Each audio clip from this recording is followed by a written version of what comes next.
तो दोस्तों ये रहा बैक्टीरियल डिजीज यानी बैक्टीरिया के कारण होने वाले रोग। इसका एक ट्रिक है दोस्तों। ट्रिक क्या है? डीप सिटी का कुटनी है। दोस्तों एक दो बार इस ट्रिक को एक बार बोल लीजिए आप, ये आपको हजम नहीं होगी, यानी ये चीजें आपको पूरी तरह से कोई लॉजिक नहीं बना पाएगी। कुटनी तो जानते ही होंगे, घरों में रहती होंगी, आस पड़ोस वाली बात को इधर से उधर पहुंचाने वाली है। सिटी मतलब शहर, का मतलब का, डीप मतलब डीप से डीप बना लीजिए। ठीक है, तो ट्रिक ये आप अपने माइंड में रख लीजिए दोस्तों, डीप सिटी का कुटनी है। ठीक है, अब हम जानेंगे इस ट्रिक के माध्यम से हम बैक्टीरिया से होने वाले जितने भी रोग हैं उन सारे रोगों के बारे में जानकारी हासिल कर लेंगे। सबसे पहले आते हैं दोस्तों डीप। डीप में सबसे पहला अक्षर है डी। डी से हो जाएगा डिप्थेरिया नामक बीमारी। कौन सी बीमारी? डिप्थेरिया। डिप्थेरिया डिजीज में क्या होता है दोस्तों? गला में इन्फेक्शन हो जाता है। यहाँ जो गला होती है यहाँ पे क्या होता है? इन्फेक्शन हो जाता है, और इन्फेक्शन की वजह से सड़न की स्थिति पैदा हो जाती है। और यदि इसका इलाज नहीं करा गया तो कभी कभी खुजली होने लगती है। यहाँ पे जब आप खुजाएंगे तो कुछ मसल्स, मांसपेशियां आपकी बाहर भी आ सकती है। तो यह बहुत ही डेंजरस डिजीज होता है दोस्तों। यह सड़न की स्थिति भी पैदा कर देता है हमारे गर्दन में या गले में। ठीक है, प से हो जाएगा प्लेग। दोस्तों यह पहले एक महामारी का रूप था, लेकिन अब यह बीमारी में कन्वर्ट हो चुका है। अब आपको ये लग रहा होगा कि महामारी क्या होती है, बीमारी क्या होती है, ये भी जान लेते हैं। यदि किसी बीमारी का इलाज नहीं है तो वह महामारी कहलाती है। जैसे अभी अभी आया था सन 2019-20 में कोरोना। कोरोना का कोई इलाज नहीं था, इस वजह से वह एक महामारी थी। आने वाले समय में कोरोना एक बीमारी बन जाएगी, क्योंकि उसका इलाज, उसकी दवा सब हमारे पास अवेलेबल होगी। ठीक है दोस्तों, तो यह प्लेग क्या है? पहले महामारी थी, अब क्या है? बीमारी है, क्योंकि इसका दवा हो चुका है। यह चूहे, खरगोश वगैरह वगैरह में फैलते थे ज्यादातर, और उनसे, चूहों से, खरगोश से ये किस में फैल जाता था? मनुष्यों में फैल जाता था। इसमें फैल जाता था मनुष्यों में। ठीक है, और ये जब मनुष्यों में फैलता था तो इम्यूनिटी क्या कर देता था? कम कर देता था। यानी इम्यूनिटी जो हमारे मनुष्य के अंदर जो रोग प्रतिरोधक क्षमता है उसको क्या कर देता था? कम कर देता था, जिसकी वजह से सारी बीमारियां हमारे ऊपर अटैक कर देती थी एक साथ। तो दोस्तों इस वजह से उस समय इस बीमारी की वजह से व्यक्ति की मौत हो जाती थी। अब डिप के बारे में आपने जान लिया, अब बात करते हैं सिटी। इसके बारे में सिटी। अब दोस्तों यहाँ पे जान लेते हैं, सी से क्या हो जाएगा? सिफिलिस बीमारी हो जाती है। सिफिलिस एक प्रकार का इन्फेक्शन है जो महिलाओं के रिप्रोडक्टिव ऑर्गन यानी प्रजनन अंग में होता है। यदि बात करें पुरुषों के प्रजनन अंग में जो बीमारी होती है उसको बोलते हैं गोनोरिया। क्या बोलते हैं? गोनोरिया बोलते हैं। अब आगे चलते हैं। सीड हो गया दोस्तों। अब बात करते हैं टी। टी से हो जाएगा टिटनस। दोस्तों टिटनस एक ऐसी बीमारी होती है जिसमें शरीर में अकड़न सी हो जाती है। शरीर बिल्कुल अकड़ के धनुष की तरह ऐसे हो जाएगी। ठीक है, हाँ, तो धनुष की तरह हो जाती है शरीर, इस वजह से धनुष टंकार रोग भी इसे कहते हैं। बात करें, इसमें जबड़ा जो होता है वो लॉक हो जाता है, ऐसे बिल्कुल चिपक जाता है, आपका खुलेगा ही नहीं जबड़ा। ठीक, इसके बाद बात कर लेते हैं दोस्तों कि ये जो टिटनेस होता है ये होता क्यों है। कभी लोहे का कोई सामान है, जैसे सरिया हो गया, चाकू हो गया, या फिर पहसुल हो गया, या फिर रस्ट लगा हुआ कील हो गया, यदि उससे आपका कट जाता है या फिर आपके पैरों में चुभ जाता है तो डॉक्टर या फिर आपके आसपास के लोग कहते हैं कि आपको टिटनेस का इंजेक्शन लगाना होगा। दोस्तों उस वक्त, जिस वक्त आपको चोट लगी है उस वक्त आपको टिटनेस नहीं होता है।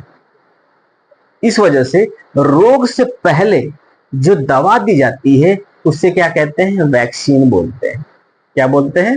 वैक्सीन बोलते हैं। जबकि रोग होने के बाद जो दवा आपको चलाई जाती है उसे इंजेक्शन कह सकते हैं, टेबलेट कह सकते हैं, या फिर एंटीबायोटिक कहते हैं, या एंटीबैक्टीरियल कह सकते हैं।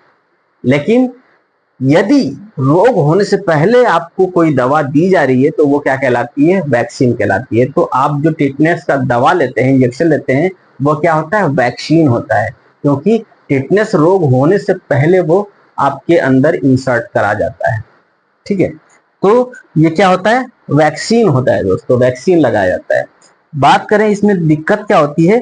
पेशेंट को अंधेरे में रखा जाता है, क्योंकि उजाले में जो बैक्टीरिया होते हैं टिटनेस फैलाने वाले, वो बहुत ही सक्रिय हो जाते हैं, एक्टिव फॉर्म में आ जाते हैं और बहुत तेजी से अपना प्रजनन करने लगते हैं। इस वजह से टिटनेस से प्रभावित व्यक्ति को कहाँ रखा जाता है? अंधेरे कमरे में रखा जाता है। डी से हो गया डिप्थेरिया, प से हो गया प्लेग, सी से हो गया सिफिलिस, टी से हो गया टिटनेस। अब यहाँ पे जान लेते हैं का।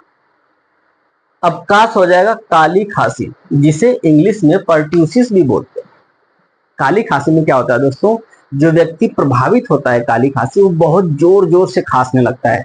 ऐसा लगता है उसके शरीर में बेस फिट कर दिया गया हो डीजे का, बहुत जोर से खांसने लगता है।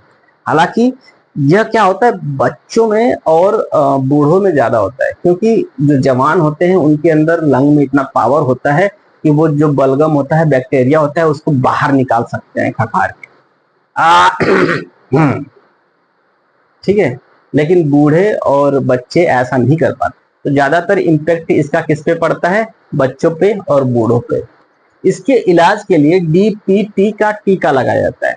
यदि बात करें फुल फॉर्म की, तो डी से हो गया डिप्थेरिया, पी से हो गया पर्ट्यूसिस और टी से हो गया टिटनेस। यानी ये दवा जो है, ये टीका जो है, यह तीनों रोगों के लिए कामगार साबित होता है।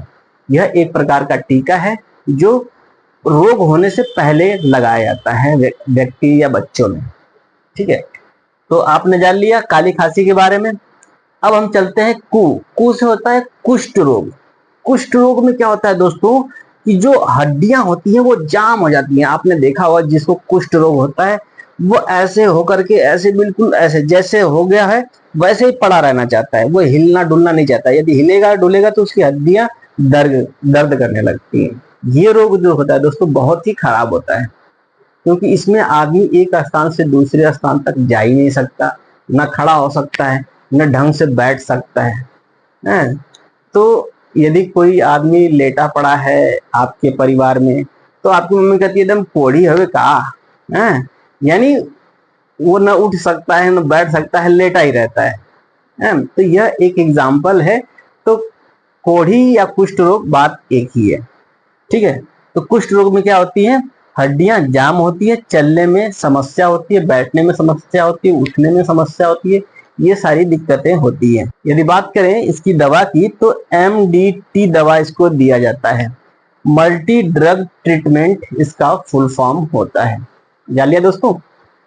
अब चलते हैं ट से। ट से हो जाएगा टाइफाइड। टाइफाइड में बुखार आ जाएगा, सर्दी आ जाएगी, बदन दर्द करने लगेगा। ठीक है, और यदि बैक्टीरिया की बात करें, कौन सा बैक्टीरिया इसे फैलाता है, तो सल्मोनेला टाइफी नाम का बैक्टीरिया जो होता है, यह टाइफाइड नामक रोग फैलाता है। अब ट से हो जाएगा टीबी। टीबी भी एक बीमारी होती है जिसे इंग्लिश में ट्यूबरक्लोसिस बोलते हैं। क्या बोलते हैं? ट्यूबरक्लोसिस। यह किस बैक्टीरिया से होता है? माइक्रोबैक्टीरियम ट्यूबरक्लोसिस नामक बैक्टीरिया से टीबी रोग होता है। टीबी में क्या होता है दोस्तों? जो व्यक्ति होता है जिसे यह बीमारी हो चुकी होती है, वह क्या करता है? खांसने लगता है बहुत जोर से। तो उसका जो मुंह से निकलने वाले जो बैक्टीरिया हैं, बिल्कुल फब्बारे की तरह चारों तरफ फैल जाएंगे, फिर दूसरे व्यक्ति को इन्फेक्टेड करेंगे, फिर वो व्यक्ति दूसरे व्यक्ति को इन्फेक्टेड करने लगता है। तो टीबी से क्या होता है? एक व्यक्ति से दूसरे व्यक्ति तक बीमारियां हवा में फैलने लगती हैं। कहाँ फैलने लगती हैं? हवा में। यदि आप छींक भी लेते हैं या छींक मार देते हैं, तो उससे भी बहुत सारे बैक्टीरिया जो होते हैं वह एटमॉस्फेयर में फैल जाते हैं और दूसरे व्यक्ति को प्रभावित कर देते हैं। नी से हो जाएगा दोस्तों निमोनिया। निमोनिया का नाम आपने सुना होगा। 5 साल से कम वर्ष के बच्चों के लिए यह ज्यादा खतरनाक साबित होता है, क्योंकि यह लंग को या फेफड़े को प्रभावित कर देता है, जाम कर देता है, पूरी तरह से चाल देता है। इस वजह से 5 वर्ष तक बच्चों को निमोनिया से बचा के रखें, साफ सुथरा बनाए रखें उनके आसपास के पर्यावरण को। यह फेफड़े को क्या करता है, प्रभावित करता है। अब हम बात कर लेते हैं है से हैजा होता है। हैजा को कॉलरा भी कहते हैं। क्या कहते हैं, कॉलरा कहते हैं। यदि बात करें इसके बैक्टीरिया की तो उसे कहते हैं विब्रियो कॉलरा। क्या बोलते हैं, विब्रियो कॉलरा। इसके अंदर क्या होता है, व्यक्ति को दस्त लग जाती है, उल्टी होने लगती है, डिहाइड्रेशन हो जाता है। और यह किस कारण होता है ये जान लेते हैं। इसका मुख्य कारण होता है दूषित जल और दूषित पानी पीने की वजह से। होता क्या है दोस्तों, जब हम दूषित जल या दूषित पानी पी लेते हैं तो विब्रियो कॉलरा नामक जो बैक्टीरिया होता है हमारे बॉडी में एंटर हो जाता है और उल्टी और दस्त दोनों प्रक्रियाएं एक साथ होने लगती है। इससे हमारे बॉडी में क्या होता है कि पानी की कमी हो जाती है, तो डिहाइड्रेशन की समस्या आ जाती है। चलिए